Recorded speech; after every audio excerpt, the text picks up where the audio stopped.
go. Okay, so hello, welcome to Cattle Checkers training. Thank you so much for coming. I'm Flo, I'm the Habitats and Access Officer working at Colne Valley Regional Park. Those of you who've been a cattle checker before will have met my predecessor, Adam. We also have John the farmer here with us, and he owns the cattle who will be farming. He owns all the cattle who will be at all of the sites apart from Stockers Lake. So hopefully you can all see the presentation.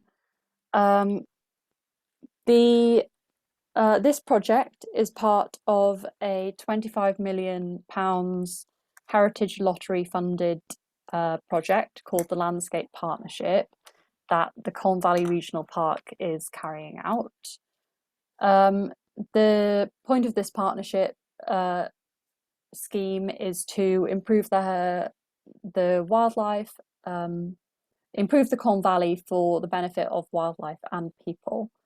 Part of the Landscape Partnership scheme is conservation grazing, and we'll explain more about conservation grazing in a minute. But as you can see on this map, we've got I put stars at all of the sites where we've got cattle at this year. So at the bottom we have Stanwell Moor in Staines, then we have Black Park, in the middle we have Frays Meadows, Meadow, which is in Denham Country Park, Horsfield, which is in Riceup Woods, and at the top there we have Stockers Lake in Rickmansworth. There are a few other people might be joining us from a few other sites today, just for the cattle checkers training session. So what is conservation grazing? Basically we have cattle come onto sites of special scientific interest or sites that we're trying to conserve for wildlife, and the cattle there will eat the rough grass, they'll eat the nettles, and they'll keep nutrients low on these sites, and this will encourage wildflowers to grow, increasing the biodiversity of the site. So when the grass is cut down, more wildflowers will come up, and this will encourage more insects to come onto the area, which in turn will benefit the bird life, small mammals, and as a whole the site will be improved for wildlife. So what can how can volunteers help in this situation? Basically, lots of people will be going on their normal walks, enjoying these beautiful sites, and what you can do is help us out by checking the cattle, checking the fencing, the gates, and reporting back to us. And we'll be going into more detail on this later on. I'm going to hand over now to John the farmer. Do you have anything to add about conservation grazing, John? Thank you, Flo. That was very good. Yeah, I think that the cattle have a very important role to play in the management of various sites, and it depends on the management objectives of each site as to actually the role the cattle have. Okay, they don't know themselves that, but we have various sites. So some sites are managed, for example, for heathland, which is a nationally rare habitat, and the animals there would be browsing grass, as Flo says, but also then perhaps browsing some of the vegetation that grows and some of the leaves to try and stop some of the next stage in cereal succession. So they would be there browsing, doing their job. In other sites, particularly the sites that were heathland, Black Park was one of the heathland sites, but all the other sites mentioned in Flo's start are managing semi-natural grassland or wood pasture. And there they again browsing grass, doing all the things that Flo talked about, but also in doing all this work, there are also heavy animals that move around and actually stir up the soil by the very action of their feet. And so tramping the vegetation is also a very important conservation activity in their normal daily lives. So that's the only thing I'd add on conservation grazing flow. So perhaps we could go on and talk a bit more about how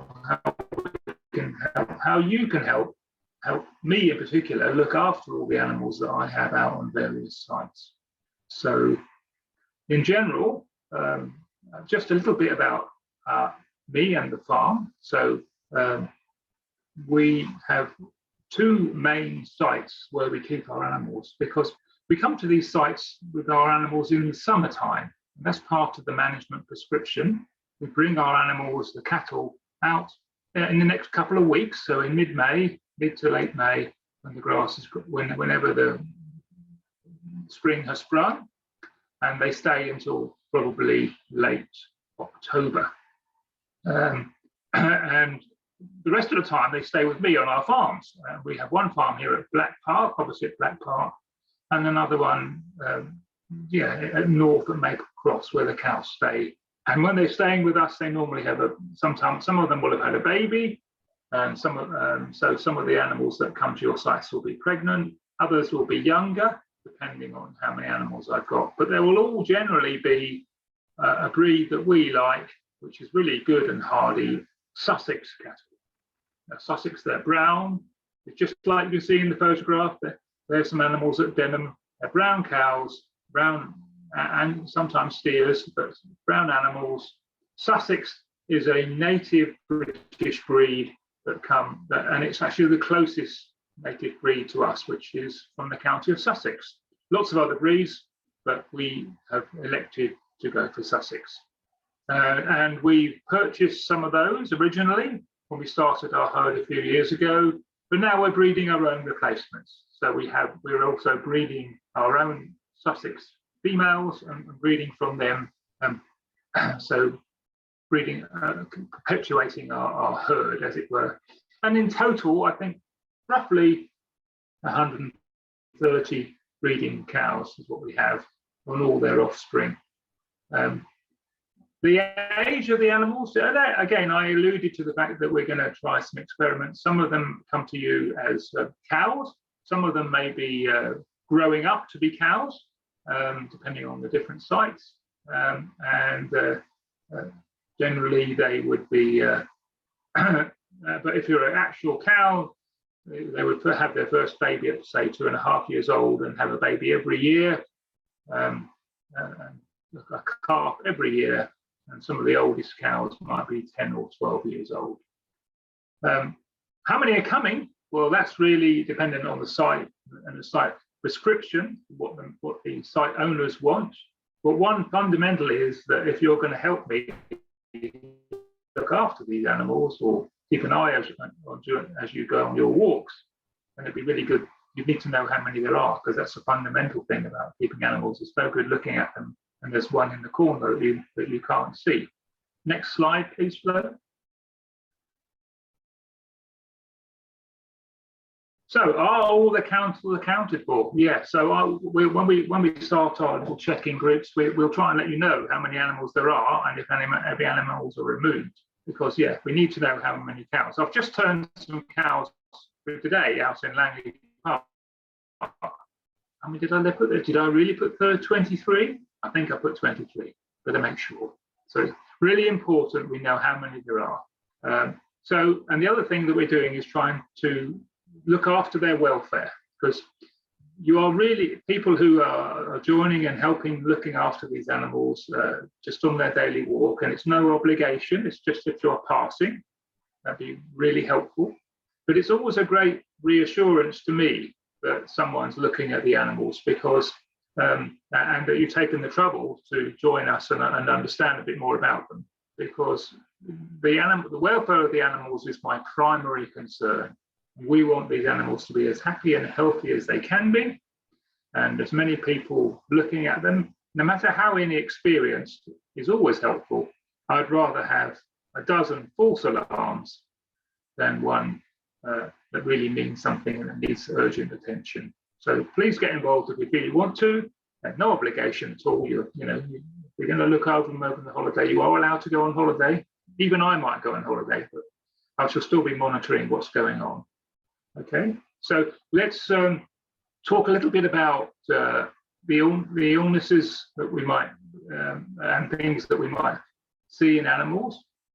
And one of the things that we do see that does cause the cows a little bit of distress is if they get lame, but they can get injuries in their feet, and we would like to make sure that this can happen naturally and they can recover, but we just need to monitor what's going on, particularly if they're in an area where there's a lot of moisture. They can get an infection in their foot.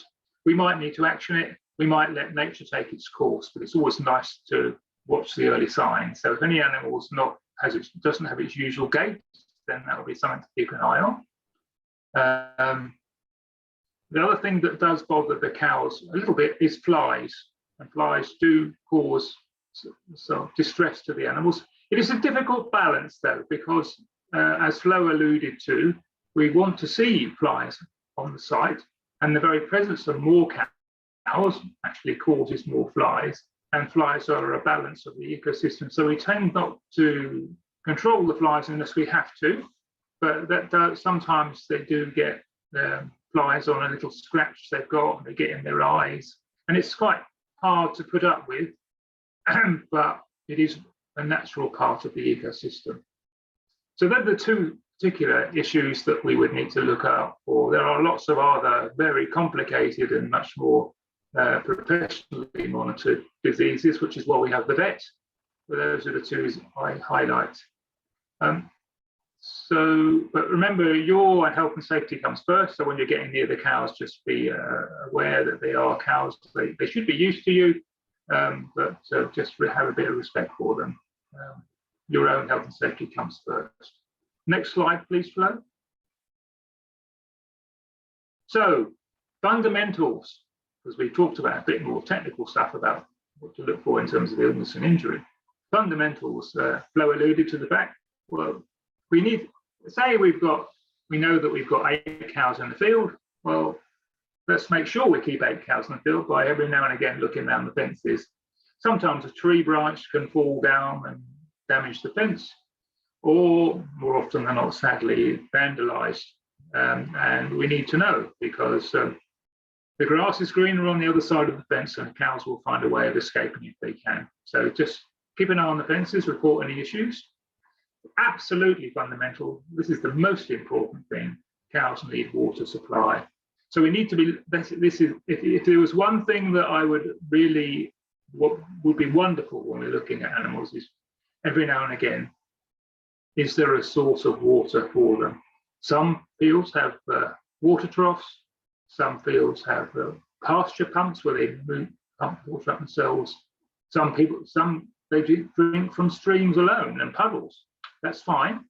But, cows need water. Does the water work? Is there a leak? Has it stopped working for some reason? Wonderful if you could have a look at that. It'd be really helpful.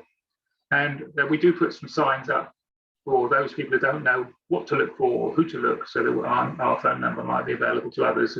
And if you see anybody else, that might encourage them to take a note of the phone numbers if they need to, if they don't know about this looking thing, and to encourage a few others. next slide. Is there another slide, Flo? Well, I'll be finished now. Okay, so just to sum up, and I'm sure many of you on the call will have been part of it already, but I found it really helpful to use the thing called WhatsApp, and we've got different WhatsApp groups for many of the sites, and I'm very keen to set more of them up, administered through Flo and or others, and we've got me, the farmer, and my staff all on there as well.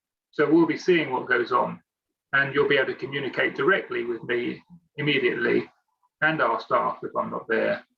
You'll get an answer if you're not sure. You'll be able to post things about the cows. Take a picture and post it. Why not? Count them and post how many you do. Lots of people have innovative ideas.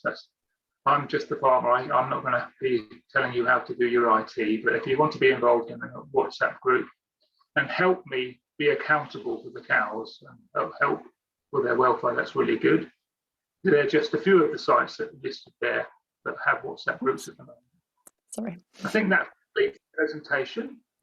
We could stop recording if you blow and open up to questions if you wanted to. Yeah, thank you, John. I will stop the recording now.